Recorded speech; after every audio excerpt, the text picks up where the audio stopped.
vous avez dû remarquer que lors des interviews utilisateurs, majoritairement, les utilisateurs viennent avec leur solution.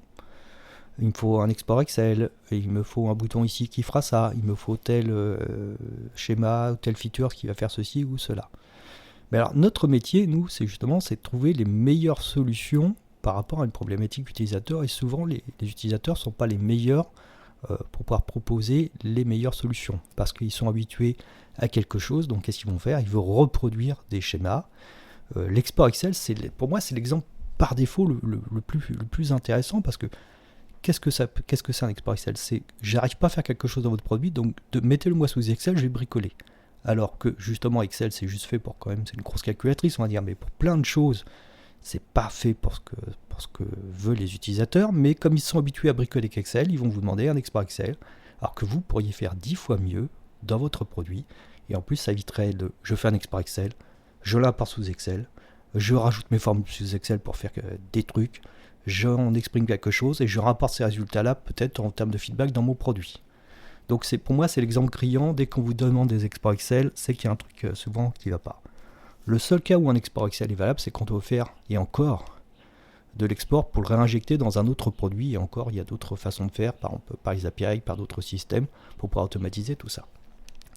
Donc, comment est-ce qu'on peut éviter ça, et comment est-ce qu'on peut arriver à revenir au vrai problème? Parce que ce qui nous intéresse, nous, c'est de comprendre le problème. Et du problème, on va arriver à la meilleure solution. Alors pour moi, il y a 3 façons de faire pour ça. Déjà, c'est la méthode des 5 whys, les 5 pourquoi. Si quelqu'un vous demande par exemple, je veux un export Excel. Ok, mais pourquoi vous voulez faire un export Excel? Parce que je veux pouvoir exporter toutes les données et voir par exemple si j'ai un écart par rapport à la moyenne ou par rapport à différents indicateurs. Donc il vous faut des indicateurs.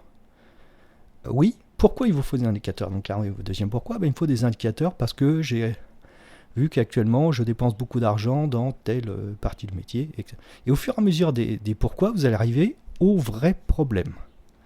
Et de là, vous allez pouvoir faire votre travail, vous allez identifier le problème et vous allez pouvoir après chercher la meilleure solution. Alors, il y a un petit défaut dans le 5 why que certains font, c'est qu'ils sont obsédés par avoir 5 pourquoi. C'est pas forcément 5 pourquoi, parce que lorsqu'on arrive au 5e pourquoi, parfois on arrive toujours à la même réponse, c'est pour gagner plus d'argent, pour économiser, pour être plus productif. Et forcément, donc on est remonté un cran trop haut et on arrive toujours à la même réponse, enfin, toujours le même type de réponse, gagner de l'argent, économiser, être plus productif, etc. Mais là, on est arrivé à un point de vue trop généraliste et donc on n'est plus vraiment sur le véritable problème, en tout cas d'un point de vue produit. Donc il faut savoir s'arrêter parfois ou redescendre d'un cran, en tout cas, lorsqu'on est sur cette méthode des 5 whys. Ça, c'est la première chose. Et la deuxième chose aussi, souvent, vos clients viennent avec des solutions, mais on n'est déjà même pas sûr qu'il y a un véritable problème.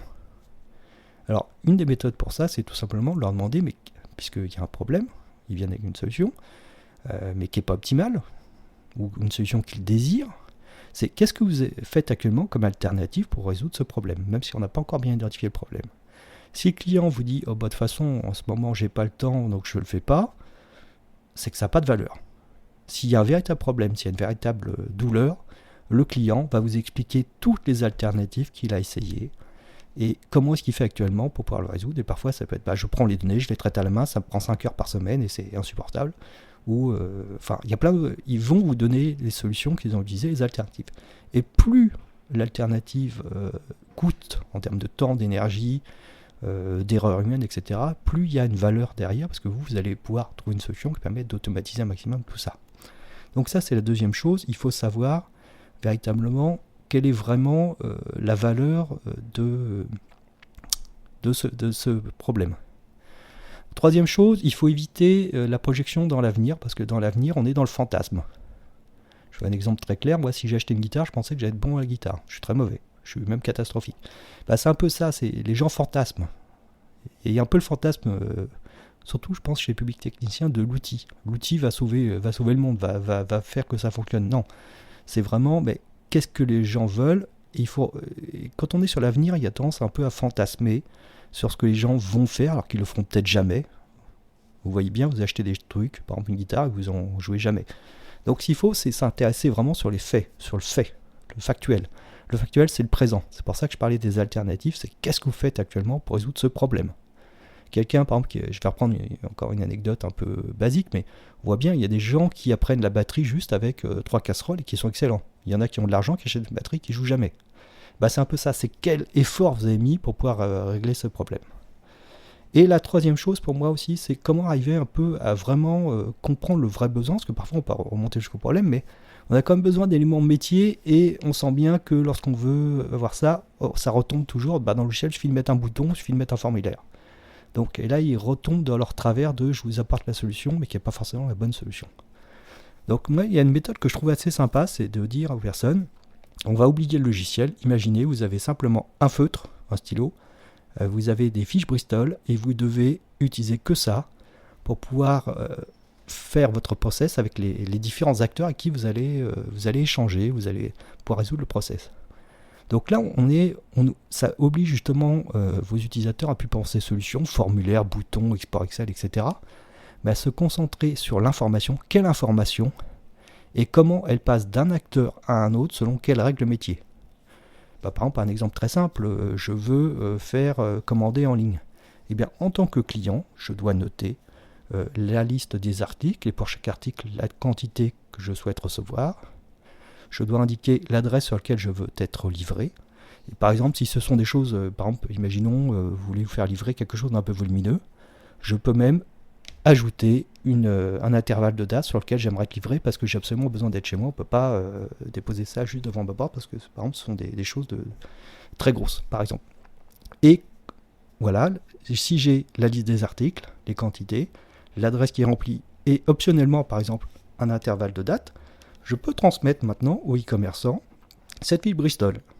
Ce e-commerçant, il va faire d'autres actions qui après va pouvoir transmettre, par exemple, au stock pour pouvoir commencer à préparer la commande, etc. Donc là, on a oublié toutes les solutions technologiques.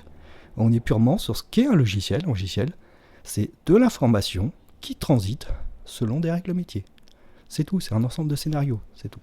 Donc moi, je suis assez fan de ce truc. J'arrive pas trop à le mettre en place, mais c'est quelque chose que j'aimerais vraiment pouvoir développer. Cette notion un peu de la fiche Bristol qui peut être virtuelle, comme réelle, avec par exemple un Miro, quelque chose comme ça. Mais voilà un peu, donc, comment est-ce qu'on peut commencer à casser un peu ce problème récurrent qu'on a en interview, du client qui arrive avec ses solutions, on n'arrive pas à identifier le problème, on n'arrive pas à voir s'il y a vraiment de la valeur, et on n'arrive pas à identifier vraiment les règles métiers factuelles.